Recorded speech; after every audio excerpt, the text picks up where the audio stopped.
반갑습니다, 여러분. 11시에 모여서 같이 예배하고 또 이렇게 모여서 같이 말씀을 듣고 기도할 수 있는 이 시간이 있어서 참 감사하네요. 우리 같이 기도하고 하나님 앞에 나아가도록 하겠습니다. 함께 기도하겠습니다. 사랑의 주님, 감사합니다. 주님, 예배함이 우리에게 가장 귀한 은혜임을 주님 다시 한번 고백합니다. 주님, 우리가 광야에 있을 때에든 궁궐에 있을 때에든 동일하게 우리의 삶에 동행하시는 하나님 한 분 때문에 예배하기를 원합니다. 지금 비록 우리가 한 자리에 있지 못하지만 그러나 주님은 우리와 함께 하시고 그 주님이 우리를 십자가 안에서 하나로 묶으셨사오니 이 시간 우리가 한 마음으로 주님을 바라보며 주님의 말씀을 듣고 주님을 찬양하도록 주님 인도하여 주시옵소서. 예수님의 이름으로 기도했습니다. 아멘.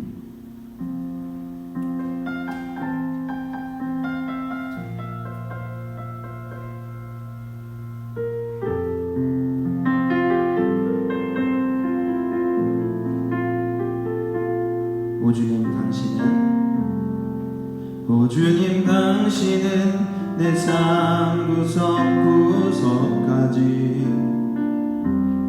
감찰하시며 나를 응원하시는 분, 내 길을 밝혀서 영원한 생명의 길로 인도하시며 나를 격려. 우리 다시 한번 고백합시다. 오 주님, 당신은 내 삶 구석구석까지 감찰하시며 나를 응원하시는 분, 내 길을 밝혀서 영원한 생명의 길로 인도하시며 나를 격려하시는 분,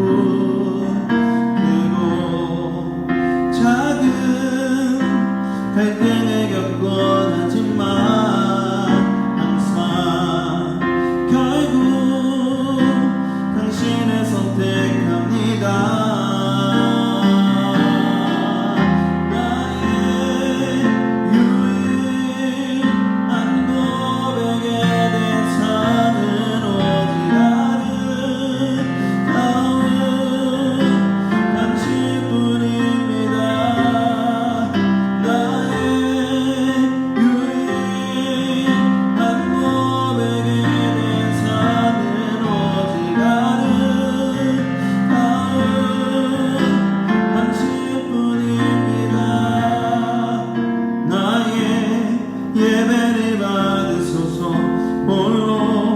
영광을 받으소서.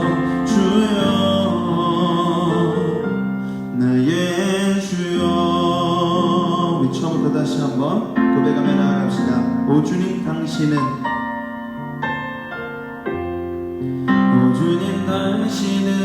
내 삶 구석구석까지 감찰하시며 나를 응원하시는 분, 내 길을 밝혀서 영원한 생명의 길로 인도하시며 나를 격려하시는 분, 크고 작은 갈등을 겪곤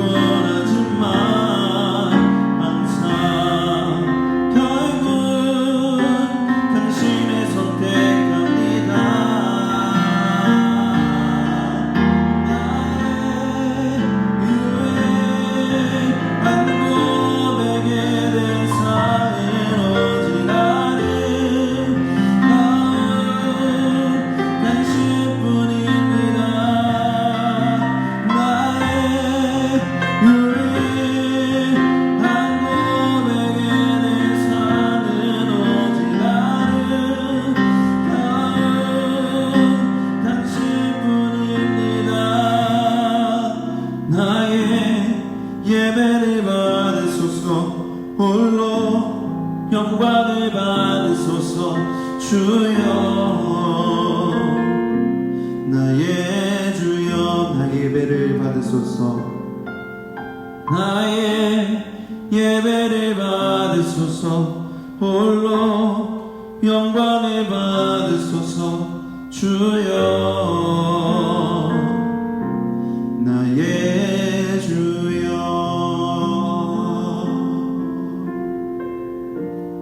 주님 감사합니다. 우리들 이 자리에 모였습니다. 크고 작은 갈등을 겪는 우리들, 항상 넘어지는 우리들이지만 그러나 우리의 방향은 결국 주님입니다. 결국 주님을 선택했습니다. 오늘 우리들이 주님을 선택하여 모였사오니 주님 받아주시고, 그리고 우리에게 필요한 은혜들을, 주님의 말씀을 우리에게 들려주시옵소서. 주님 감사합니다. 예수님의 이름으로 기도했습니다. 아멘. 네, 우리 같이 함께 말씀을 좀 보도록 하겠습니다. 베드로전서 2장 19절부터 25절까지의 말씀입니다.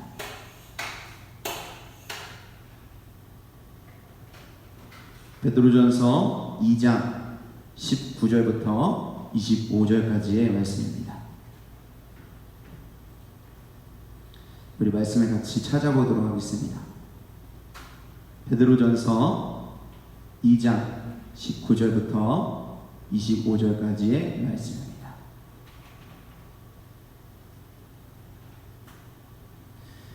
목사님이 한 절, 그리고 여러분들이 한 절 이렇게 우리 읽고 마지막 절은 함께 읽도록 하겠습니다. 베드로전서 2장 19절부터 25절까지의 말씀입니다. 목사님은 먼저 읽겠습니다. 부당하게 고난을 받아도 하나님을 생각함으로 슬픔을 참으면 이는 아름다우나 주께서 내려받고 참으면 무슨 칭찬이 있으리요. 그러나 선을 행함으로 고난을 받고 참으면 이는 하나님 앞에 아름다우니라. 이를 위하여 너희가 부르심을 받았으니 그리스도도 너희를 위하여 고난을 받으사 너희에게 보온을 끼쳐 그 자취를 따라오게 하려 하셨느니라.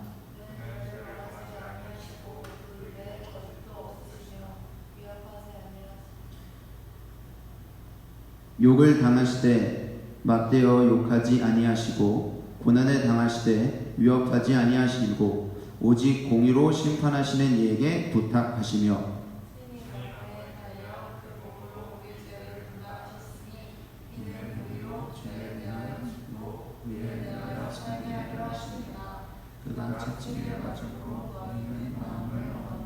한 목소리로 읽겠습니다. 너희가 전에는 양과 같이 길을 잃었더니 이제는 너희 영혼의 목자와 감독 되신 이에게 돌아왔느니라. 아멘. 네, 우리 같이 잠깐 말씀을 나누도록 하겠습니다. 이번 주에 목사님이 제자반을 같이 모여서 못하고 줌으로 하게 됐어요. 줌. 왜 줌으로 했냐면 여러분 아시다시피 지금 2주간 우리가 거리두기를 하는데 격상이 됐죠. 그래서 교회를 비롯해서 체육시설, 문화시설까지도 이제 지금 제한이 되어 있는 상황입니다. 그래서 우리도 오늘 이렇게 유튜브를 통해서 서로 만나게 되었는데 이렇게 유튜브를 통해서라도 우리가 만날 수 있게 되는 게 참 다행이고 감사한 것 같습니다. 우리가 이 코로나가 지나온 지 벌써 이제 반년이 되어가고 있는데요. 코로나 초반에는 우리가 이렇게 하나님께 많이 물어봤던 것 같아요. 하나님, 왜 코로나를 주신 겁니까? 이렇게 많이 물어봤죠. 혹은 이렇게도 물어봤습니다. 하나님, 왜 시간이 지나도 코로나가 사라지지 않는 걸까요?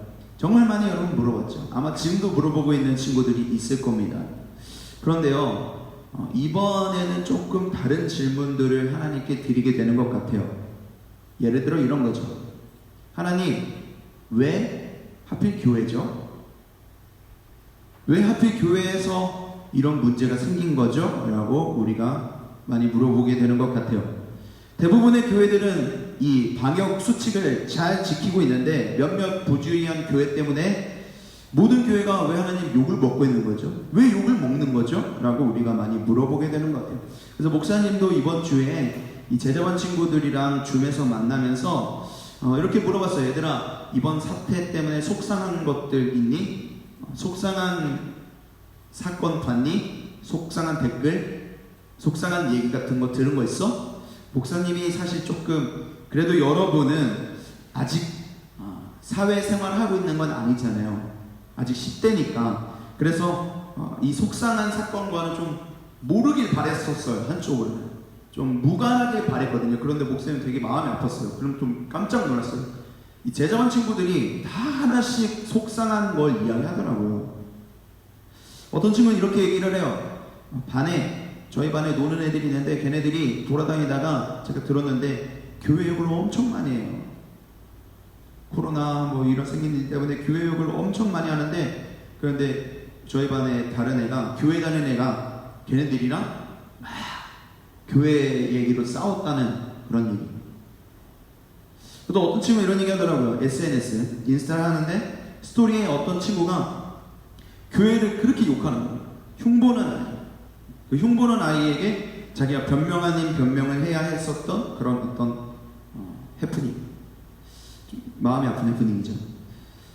여러분들도 혹시 이번 코로나 다시 심해지면서 속상한 그런 일들을 겪으셨는지 한번 생각해보면 분명히 뭔가 하나쯤은 있을 거라고 생각해요. 그러면서 우리 안에 이런 생각이 들죠. 우리가 왜 이런 오해를 받아야 하는 거지? 사실 우리 방역 잘 지키고 있잖아요. 이런 오해를 받으면서도 선하게 사는 것, 이게 의미가 있나? 이런 오해를 받으면서도 우리가 착하게 사는 것, 이런 고난이 지금 의미가 있나? 이런 생각이 들 수 있죠. 지금보다 여러분 더하면 더했던 성경에도요, 정말 이해할 수 없는 상황들이 있었어요.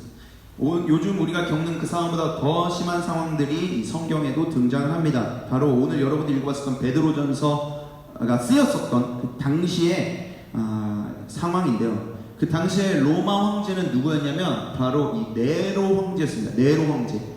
여러분들 아직 못 들은 친구들도 있겠지만 그래도 이제 중학교 이제 좀 넘어오는 이제 고등학교 되고 하면은 이 유명한 이름을 한번 좀 들어봤을 거예요. 네로 황제.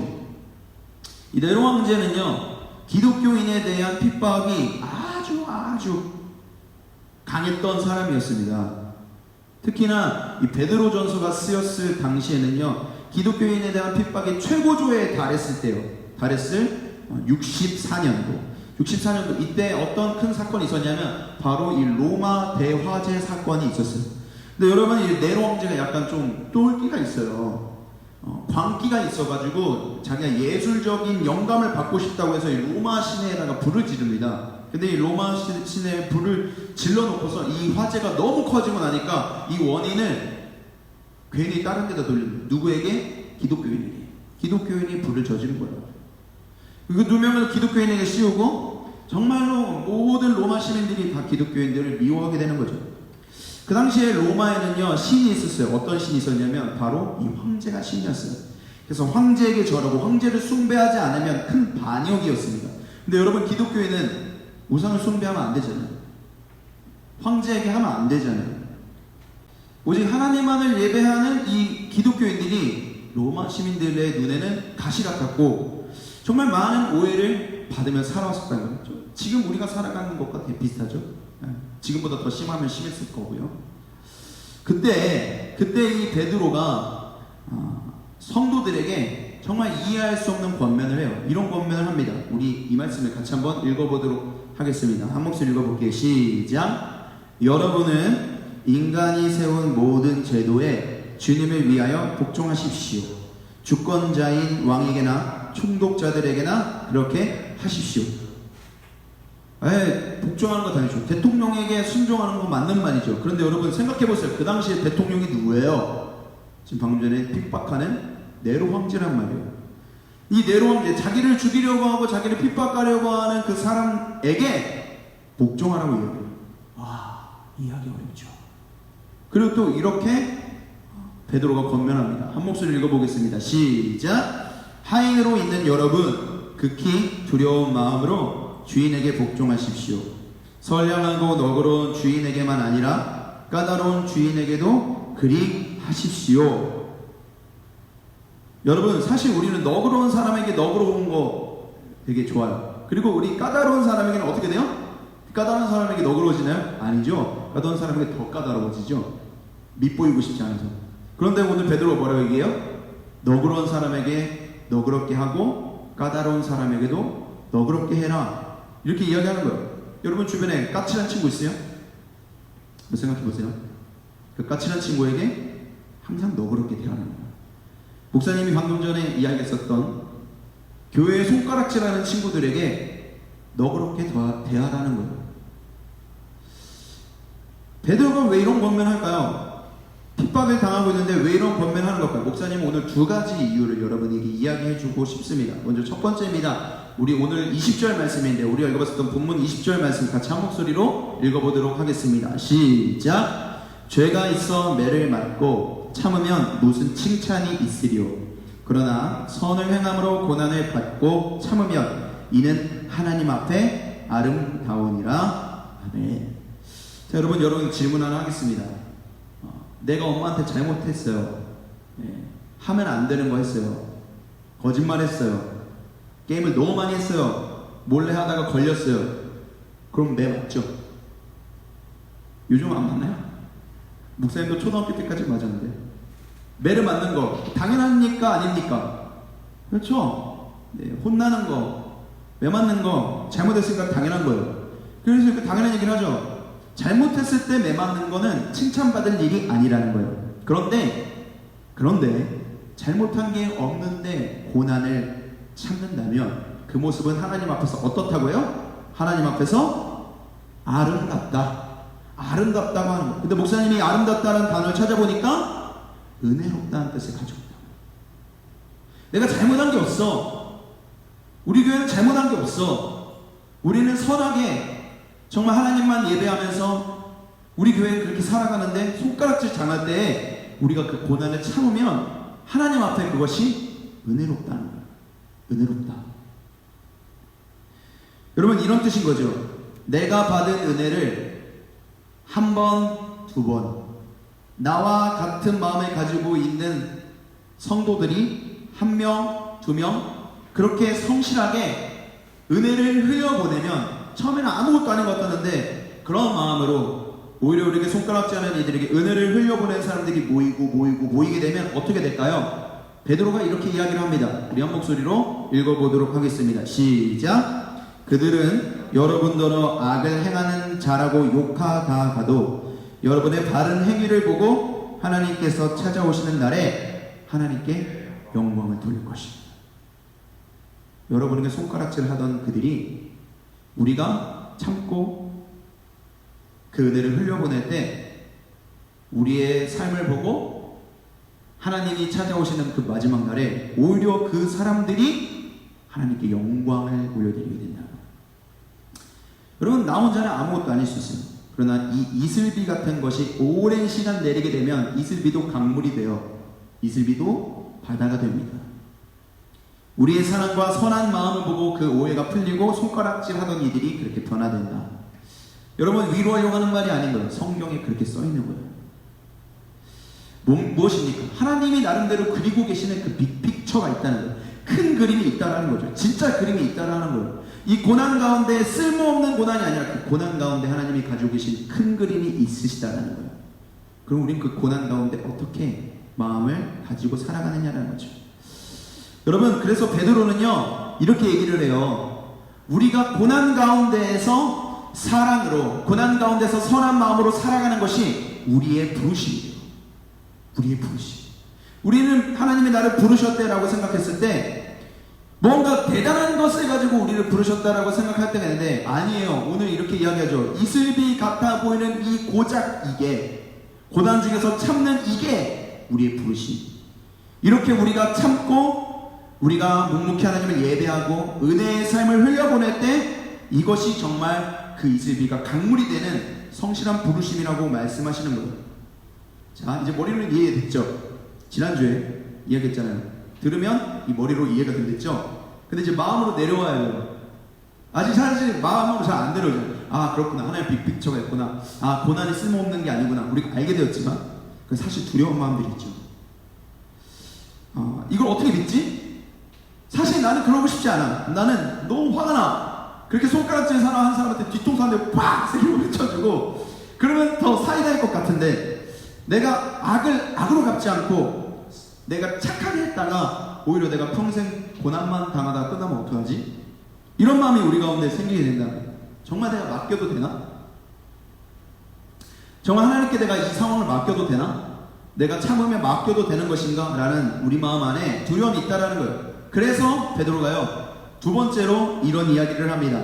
자, 우리 같이 이 말씀 조금 긴데요, 우리 두 장에 걸쳐서 있는 말씀인데요, 우리 21절부터 23절까지 말씀입니다. 우리 한 목소리로 읽어보도록 하겠습니다. 시작. 그리스도도 너희를 위하여 고난을 받으사 너희에게 구원을 끼쳐 그 자취를 따라오게 하려 하셨느니라.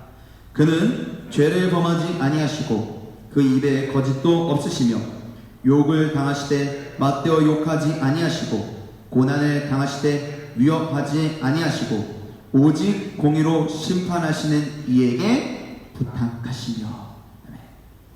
베드로는 이야기해요. 고난을 참아라. 그렇게 권면하는 두 번째 이유는요, 예수님이 맡겼다는 거예요. 예수님이 맡겼다. 예수님이 고난 가운데 아버지께 맡겼다라는 거예요. 아까 우리가 그런 얘기를 했죠. 엄마한테 잘못했을 때, 아빠한테 잘못했을 때 매맞는 건 칭찬받을 일이다? 아니다. 칭찬받을 일이 아니에요. 그런데 잘못한 게 없는데 고난을 받으면, 잘못한 게 없는데 그 고난을 참으면 이것은 은혜롭다고 했죠. 여러분, 고난을 받는, 잘못한 게 없는데 고난을 받는데 은혜로운 대표적인 샘플이 바로 이 예수님입니다. 예수님은요, 우리가 방금 전에 읽어봤던 것처럼 죄를 범하시지도 않았고 거짓도 없으신데 수치를 당했어요. 욕을 먹었어요. 죽음을 당하셨어요. 그런데 똑같이 욕하지 않으셨고 고난을 당하셨지만 보복하지 않으셨어요. 그리고 마지막에 어떻게 얘기해요? 하나님께 심판을 맡겼다. 하나님께 심판을 맡겼다고요. 그리고 여러분, 그렇게 하나님께 맡겨드렸을 때, 고난을 당했는데 내가 뭔가를 이루고 싶은데 고난을 당했는데 내가 이루지 않고 하나님께 맡겨드렸을 때 그 유익을 누가 보았을까요? 그 고난을 누가 어떻게 이루셨을까요? 우리 이 말씀을 한 목소리로 읽어보겠습니다. 25절 말씀입니다. 시작. 너희가 전에는 양과 같이 길을 잃었더니 이제는 너희 영혼의 목자와 감독 되신 이에게 돌아왔느니라. 돌아왔느니라. 예수님은 아무것도 이루신 것이 없는 것처럼 고난 가운데서 그냥 죽으신 것 같아요. 그걸 하나님께 그냥 맡겨버렸어요. 근데 하나님이 그 고난을 들어서 어떻게 사용해요? 여러분이 길을 잃었는데, 길을 잃은 양과 같은데 그런 여러분들이 다시 영혼의 목자이신 하나님께로 돌아가도록 하셨다. 그 고난을 사용하셨어요. 길을 잃었던 우리가 유익을 누리게 되는 거예요. 전에는 우리가 길을 잃은 탕자와 같고 고아와 같고 양과 같았다면 이제는 우리 영혼의 목자가 되신 하나님께로 돌아왔다. 그 유익을 우리가 누렸다. 무지하신 예수님이 고난을 당한 덕분에, 여러분 생각해보세요. 예수님이 잡혀가실 때요, 그 주변에 있었던 제자들이 너무 당황하다가 베드로만 칼을 딱 빼들죠. 그러고 난 다음에 예수님 잡혀가면 안 되니까 막 칼을 휘두르면서 대항을 합니다. 그때 예수님이 어떻게 해요? 같이 칼을 빼들고 같이 싸웁니까? 아니죠. 목사님 설교했었죠. 베드로가 빼들었던 그 칼을 예수님께서 꾸짖으세요. 이렇게 이야기하시죠. 베드로야, 내가 능력이 없어서 가만히 있는 줄 아냐. 내 말 한마디면 지금 이 주변에는 천군 천사가 이 로마 병사 조무리기들을 해칠 수 있다는 걸 모르느냐. 그런데 나는 지금 아버지의 뜻에 순종하고 있는 거다. 아버지께 맡겨드리고 있는 거다. 베드로에게 얘기했죠. 그렇게 하나님께 맡겨드렸을 때 정말 하나님이 잃어버렸던 우리를 다시 찾으세요. 잃어버렸던 우리 영혼을 다시 찾으세요. 내가 너의 영혼의 목자다. 그럼 말씀 마치겠습니다. 실수하지 않으시는 하나님이 코로나를 주셨다면, 실수하지 않으시는 하나님이 우리에게 코로나를 주셨다면 지금 이 고난도 실수가 아닙니다. 실수가 아닙니다. 지금 이 고난은 실수가 아니라 부르심입니다. 부르심. 다만 고난으로 부르신 거죠. 고난을 내 힘으로 이겨내 보이거나 손가락질 하는 이들에게 내가 말빨로 막 이겨먹는 것, 여러분 이게 부르심이 아니에요. 이것만이 부르심이 아니에요. 하나님이 가지고 계신 부르심에는 더 큰 그림이 있으신 거예요. 어떤 부르심? 이 고난의 때에 묵묵히 눈물을 흘리는 거죠. 하나님은 이 고난의 때에 지금 여러분에게 눈물을 원하십니다. 눈물로 여러분을 부르셨어요. 지금까지 교회가 이겨먹으려고 했어요. 자기가 가진 힘으로 세상을 이겨먹으려고 했어요. 교회가. 이 모습은 악으로 이기려고 하는 모습입니다. 악을 그냥 악으로 짓누르려고 하는 모습이란 말이에요. 여러분, 이제 우리는 이 고난의 때에 눈물로 부르셨고, 우리는 이제 하나님께 맡겨야 할 때입니다. 내가 나서면은요, 내 수준의 결과만 나와요. 하지만 하나님이 나서시면 이슬비가 강물이 되고 산을 옮기는 역사가 일어납니다.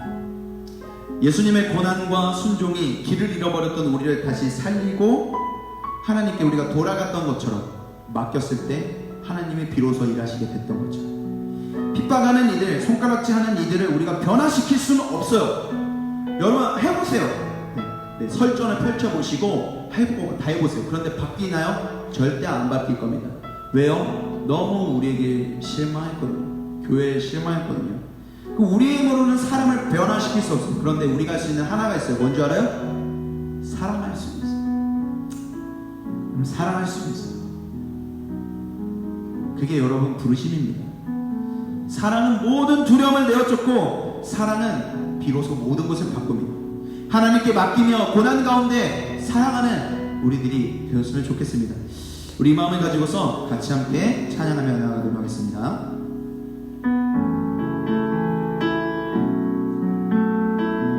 주 부르심 따라, 주 부르심 따라 예수 이름 부르며 나의 인생을 드렸네. 사람들이 이해 못하고 결과 어떠하든지 주만 따라가길 원했네. 이제와 돌이켜보니 그저 부끄러울 뿐 모두 다 주의 은혜라. 벼랑 끝에 선 나를 주의 손이 이끌어 여기까지 인도하셨네. 하나님 사랑 내 떠나지 않고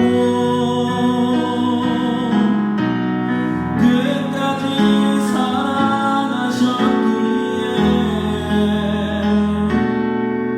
오직 예수와 십자가만 바라보면서 나의 생명도 아낌없이 드리길 원했네. 내 노래가 사랑을 일으켜 다시 살게 하는 노래가 되길. 주 외로울 때 착한 일꾼이라 칭찬받기 나와.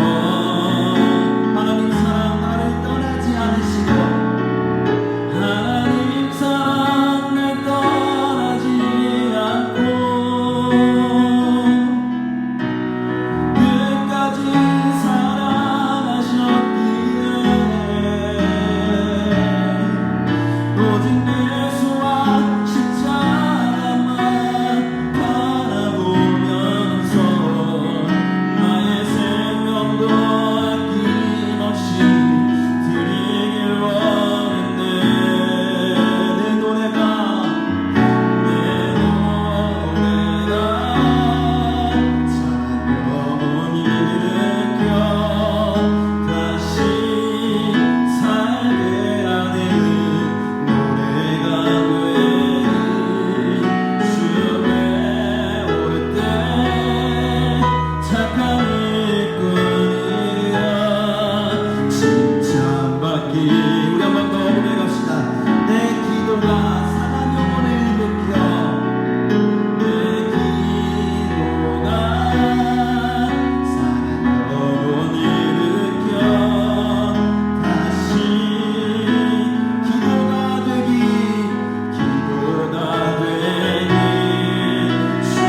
영혼을 일으켜 내 눈물이 상한 영혼 일으켜 다시 살게 눈물이 되길 주 배울 때 착한 일꾼이라 칭찬받기 나 원하네.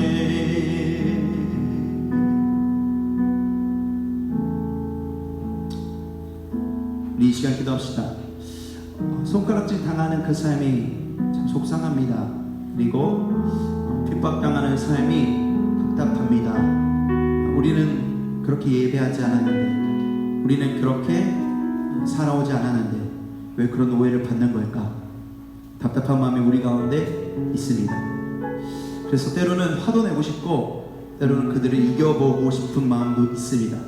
근데 여러분, 하나님은 그들이 상한 영혼이라고 이야기하세요. 우리에게 손가락질 하지만 뭘 몰라서 그런 거죠. 하나님이 보시기엔 그들이 상한 영혼입니다. 잃어버린 영혼입니다. 죽어가는 영혼들입니다. 하나님은 그들을 이겨내는 것이 아니라 그들을 살리기 원하세요. 우리 시간에 기도합시다. 하나님, 죽어가는 모든 것들을 향해 내가 바꿀 수 없지만 사랑하게 하여 주십시오.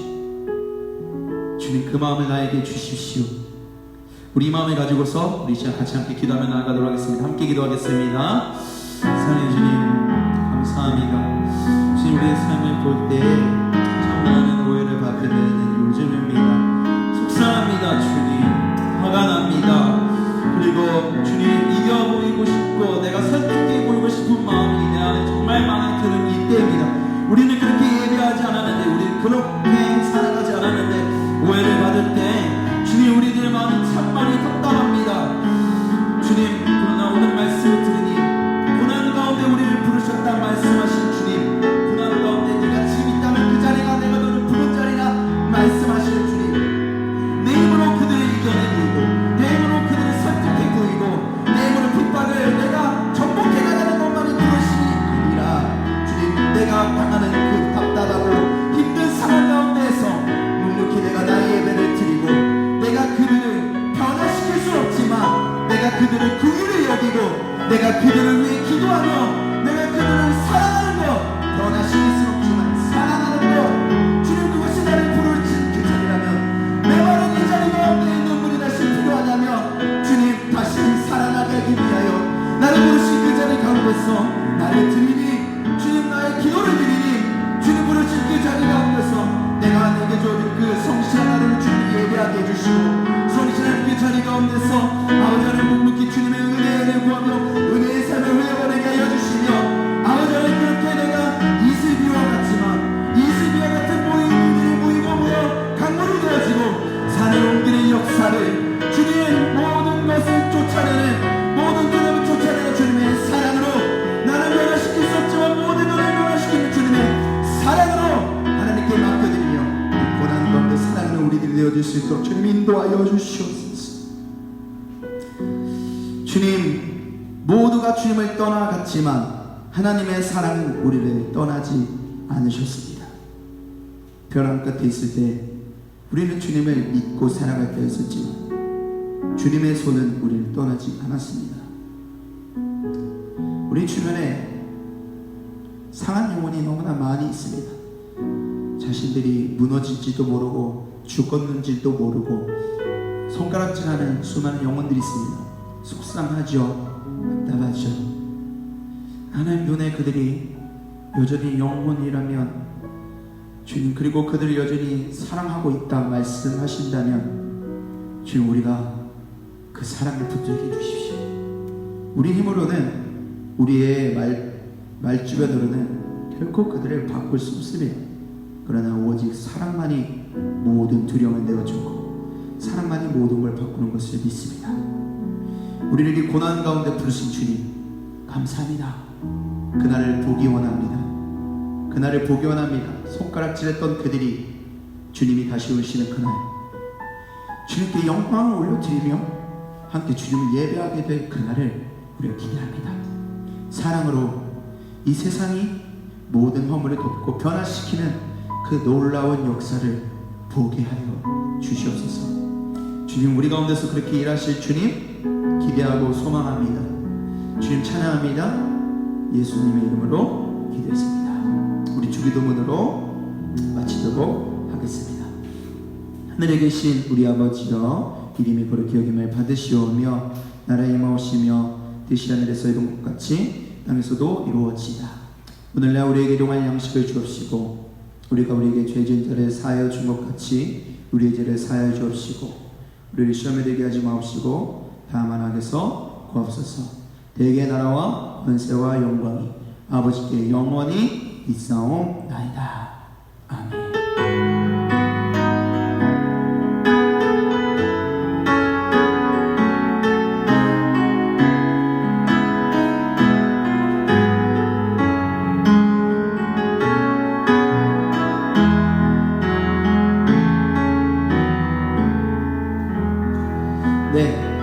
여러분 다시 이제 한 주 동안 여러분의 삶으로 다시 돌아가게 될 텐데 우리 마음을 좀 다짐하면서 이렇게 같이 고백했으면 좋겠습니다. 목사님이 말하는 대로 같이 고백했으면 좋겠어요.